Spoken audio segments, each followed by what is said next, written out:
Have you noticed that recently a lot of people online have been saying that ADHD and autism diagnosis has become a bit of a trend? Well, the reality is that more people talking about having autism and ADHD doesn't make it a trend. It makes it more socially acceptable.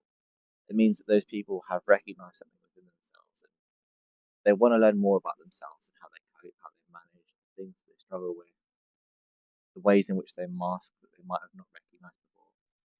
But all of these things are completely valid. For a long time, autism and ADHD were only recognized in specific ways.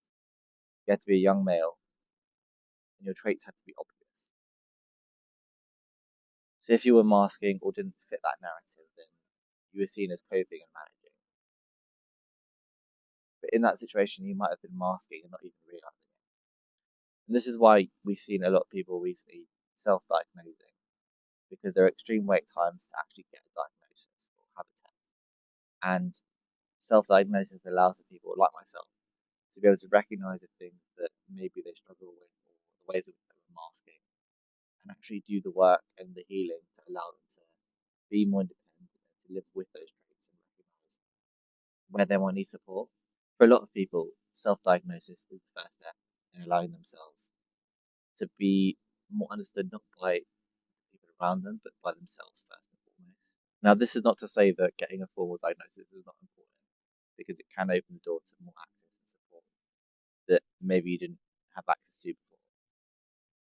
It doesn't mean that your experiences are more valid or more socially acceptable.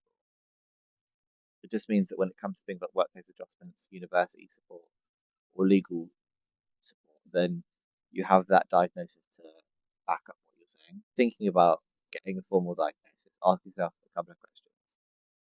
Do I need the support? Do I want clarity? Will this actually help my life?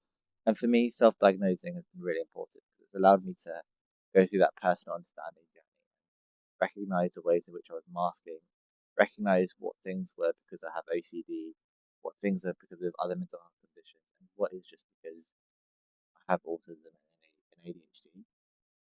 But I am seeking a formal diagnosis to allow me to access those support mechanisms that are currently behind a lot of barriers.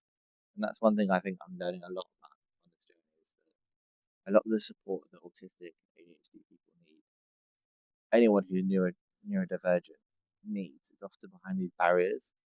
And I posted a video the other day where I was like, if this is a trend, why aren't things built for us? Why aren't things accessible to neurodivergent and disabled people?